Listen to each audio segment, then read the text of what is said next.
Ça tourne. On tourne le deuxième épisode de la Minute du Drone. Alors aujourd'hui, on va traiter plusieurs parties. Je vous laisse avec les questions.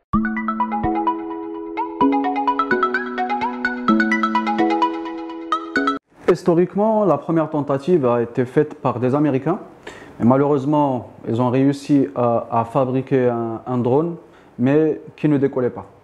Après plusieurs années, il y avait les Français qui ont cette fois non seulement fabriqué un drone, mais ils ont réussi à le faire décoller. Alors l'histoire, je dirais, n'est pas très juste, n'est pas très exacte sur l'historique des drones, mais ce qui est sûr, c'est qu'au fil des années, cette technologie s'est vraiment développée, sachant qu'à la base, c'est une dérivation d'une technologie militaire qui existe depuis plusieurs années.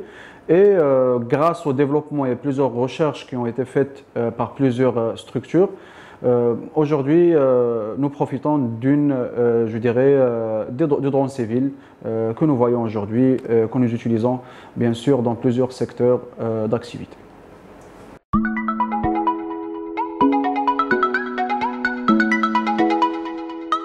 Alors, le mot drone, à mon sens, c'est un mot, c'est une définition, une appellation qui est vague parce que ça désigne plusieurs catégories ou sous-catégories même de machines. Mais quand on parle des drones volants, on parle vraiment d'aéronefs ou en anglais UAV, Unmanned Aerial Vehicle. C'est des appareils volants ou des aéronefs volants sans pilote à bord. Alors, aujourd'hui, nous appelons drone toute machine ou tout aéronef volant. On va rester sur cette définition, sur cette appellation pendant le reste de nos épisodes pour faciliter la compréhension. Alors, parlons de la définition exacte de l'aéronef. Ça veut dire un drone volant. Alors, l'aéronef, tout simplement, c'est un appareil volant qui peut exécuter une mission d'une façon programmée ou manuelle. Alors quand je dis manuel, ça veut dire le pilote ou le télépilote, à travers la télécommande de l'aéronef, il peut exécuter des commandes à distance, demander au drone ou l'aéronef de prendre des photos, des vidéos, changer de direction, enregistrer des coordonnées GPS.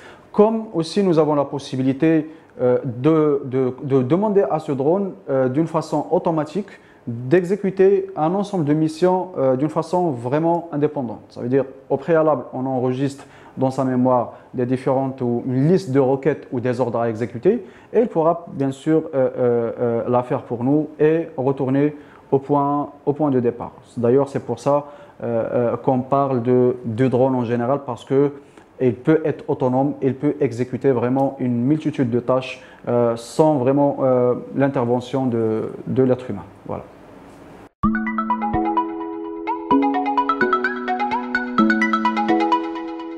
Alors, les différents types de drones, je rappelle qu'on va rester sur le mot drone pour faciliter la compréhension, mais si on parle des différents types d'aéronefs, là nous avons plusieurs sous-catégories, les quadricoptères, hexacoptères, octocoptères, multicoptères, hélicoptères, Y6, Y3, ça c'est une autre catégorisation qu'on va traiter par la suite.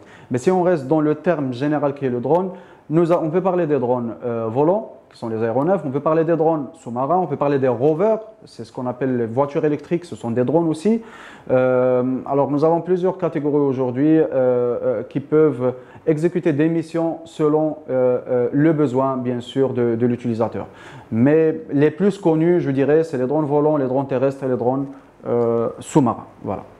Alors aujourd'hui, nous avons parlé brièvement de la définition de drones, les différentes catégories, je dirais, ou les différents types de drones. Pour le prochain épisode, on va essayer de rentrer plus en profondeur, prendre les drones aériens et les aéronefs et essayer de parler de ces catégories. C'est quoi la différence entre ces catégories et justement, quels sont les domaines d'application de ces machines. Et au fil des épisodes, on va vous expliquer comment faire de ce métier ou comment faire de cette technologie de drone un métier vraiment professionnel, voire même créer votre société et devenir vraiment un expert en la matière. Alors, c'est vrai que nous essayons de donner une information de qualité, mais avec votre aide, mettez des commentaires, essayez d'interagir un petit peu avec la vidéo et demandez-nous qu'est-ce que vous voulez savoir exactement. Et bien sûr, vous pouvez le faire à travers notre chaîne YouTube. Vous allez voir le bouton de l'inscription sur notre chaîne, de l'abonnement plutôt quelque part ici. N'hésitez pas à vous abonner à la chaîne et activer la cloche de notification pour rester informé bien sûr des futurs épisodes. Et ici, vous allez avoir le compte Instagram et la page officielle YouTube, la page officielle pardon, Facebook, à travers laquelle on va essayer de faire des lives de temps en temps pour pouvoir répondre d'une façon directe à vos questions, à vos demandes. Et parfois même, on va essayer d'inviter quelques-uns d'entre vous, des passionnés de cette technologie de drone, des gens qui ont peut-être vécu une expérience et qui veulent la partager avec les autres. On va vous inviter sur ce plateau et comme ça, on va créer un canal de communication, un canal d'échange pour que vraiment tout le monde en profite et tout le monde soit gagnant. D'ici là, prenez soin de vous. N'hésitez pas à me contacter à travers tous les canaux que je viens de citer et à la prochaine.